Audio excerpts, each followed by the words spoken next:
da zafi-zafinta.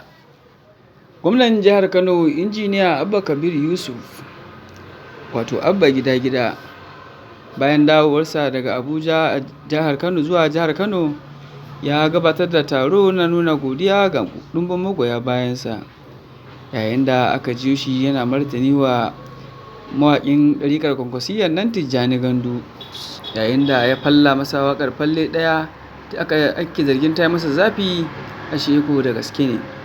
An jiyo injiniya Abba Kabir Yusuf yana cewa ita waƙar falle ɗaya an yi ta ne domin 'yan jam'iyyar ADC kuma ita falle ɗaya ma ba za su yi ta ba. Sannan shi kuma yana da tabbaci ba wai iya falle ɗaya zai yi ba, zai yi falle biyu, wanda a dama ana ta cece-kuce shin an rasa wa zai mai da martani wa Tijjani Gandu akan wannan waka da ita falle ɗaya. Sai ga shi gwamnan da kansa ya zo yana mai da martani kan cewa wannan waka falle ɗaya za ta koma kan ADC, wanda ake cewa falle ɗaya masu ba za su yi ta ba har abada, kamar yadda za ku ji daga bakinsa.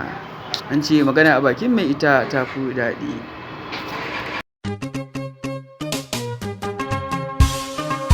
A ci daɗi lafiya, ku je ku ci daɗi lafiya mu gani.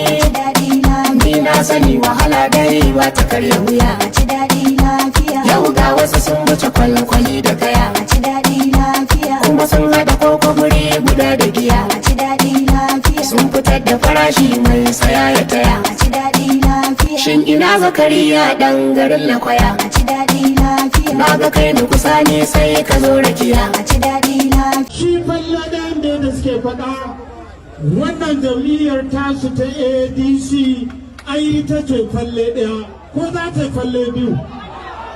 Kun ga abin da ya faru a kanta. Saboda haka jam'iyyar ADC ku mayar musu da martani, waɗanda suke cikinta su ne 'yan falle ɗaya ma ba za su yi shi ba albarkar mu.